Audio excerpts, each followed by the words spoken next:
এই বৃষ্টির মধ্যে নিরালাপুঞ্জি,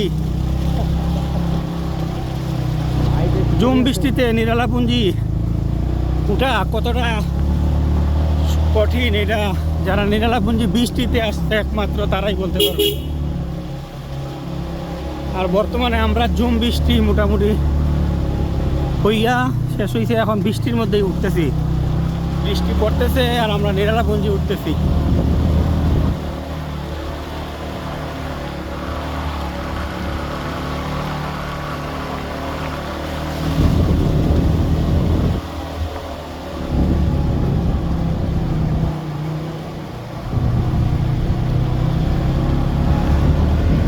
যাই হোক, আলহামদুলিল্লাহ মোটামুটি সুস্থভাবে আমরা চলে আসছি বৃষ্টিতে নিরালাপুঞ্জিতে।